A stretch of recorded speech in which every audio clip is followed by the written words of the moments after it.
So the semi-truck's been removed, but now that it's gone, you can actually see the path that it took here, careening here off of Coast Highway and into this building here, the Pacific Inn. This is actually, thankfully, not a room. It's just a building that they have on property before finally going through the drive-through. You can see the menu there, making a huge dent into that building. Also, thankfully, no one inside of that Starbucks in that direct line. Now, as for what we know about this incident, this all started very early this morning when Oceanside Fire was called here to reports that semi-truck had collided with both of these buildings. When they got here, they had found that driver was stuck inside the cab, but because of what they called an active electrical hazard, they actually had to delay getting the driver out of the cab. Now, thankfully, they were able to settle that.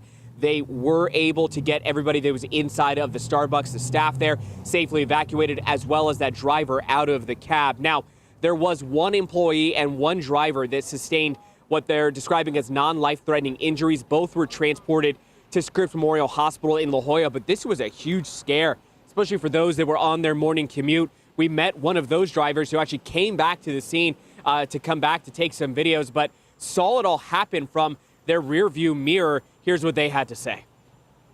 You could hear the like trying to stop, but the truck kept on going. Yeah. So I was like, Jesus. Yeah. But something just like pushed me, like, go, you know? The light turned green, and I was like, oh my God. And the next thing you know, it's like slow motion. It went shh, boom.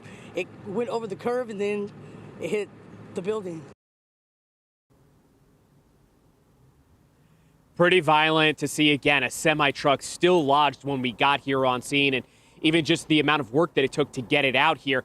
Now, as you might imagine, this Starbucks is going to be closed for probably quite some time while they try to figure out if it's structurally safe. They did send everyone home and said that it was going to be closed for some time. Of course, as soon as we get any update on when that building will reopen, or maybe, again, the condition there of the patients that had to be taken to the hospital, we'll be sure to update that part of the story. For now, we'll send things back to you in studio.